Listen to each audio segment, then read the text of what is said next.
them a few things. You should always aim higher in life. Always dream big. Only when you dream big, you will have the impulse and the drive to work to fulfill those dreams. Always be disciplined in making your efforts. Never follow any shortcuts in life. Hard work, sincere hard work, in the right direction and with a purpose is the only path that can take you to success.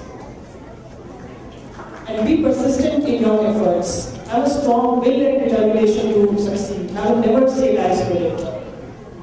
Never let the initial obstacles or setbacks to deter you or demoralize you. Have courage and conviction in your goals. If you have that, nothing is impossible. You can achieve anything and everything under the sun. But of course, you need to have full faith in yourself, full confidence in your capabilities, and of course, a positive attitude. At times it may happen that because of some initial setbacks, you may tend to lose faith in your abilities or your confidence may get shaken. But just remember that these are all passing phases. Take them as learning experience and you will come out of such phases even wiser. And please remember that this is a very, very competitive world. So some obstacles, some setbacks will be there. So you should always be emotionally and mentally prepared to handle them. You should never allow stress to set in because of such adversities. You should always be prepared to take them in your stride, move on, and with renewed vigor and renewed energy, make a fresh beginning. I want to share one thing which is slightly different also. I find that these days, the kids are spending a lot of time in video games. Of course, such games improve psychomotor skills, that's there. But video games can never become substitute for books. I want children to cultivate a habit of reading books.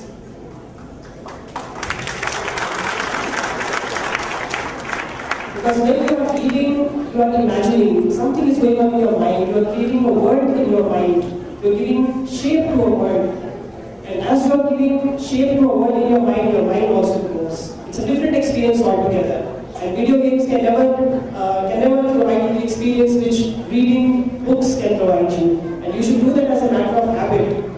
Not that one day you read a book and then you say, okay, I've done my work, I've read a book and okay. Make it a habit. I understand that you cannot read a book every day, but whenever you get time, do read books, read good books. I see lots of parents here, so I want to share some thoughts with parents also. Not as a keynote speaker here, but as a parent myself. I also have two small children, a 6-year-old boy and almost 10 months old daughter. So as a parent, I want to share some thoughts. Generally speaking, I'll just generalize it.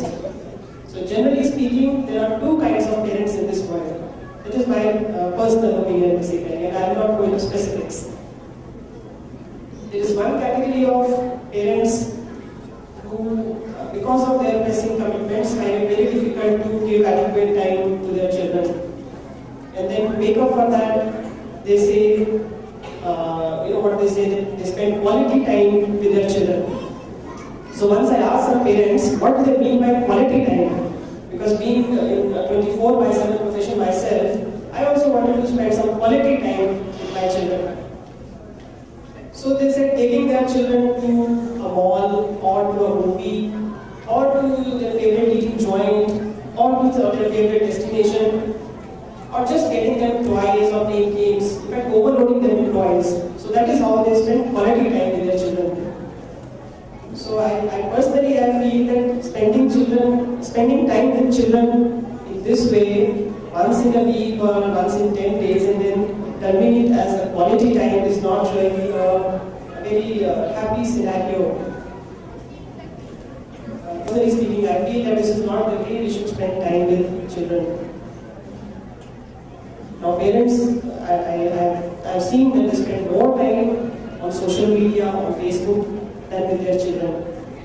Mothers spend more time on mobile phones than on their children, either chatting or messaging or WhatsApping and whatnot. So I don't mean to cause any offense to anyone. It is just my personal observation. And I don't even mean to say that such parents are not concerned about their children. Of course, they are very much concerned about their children.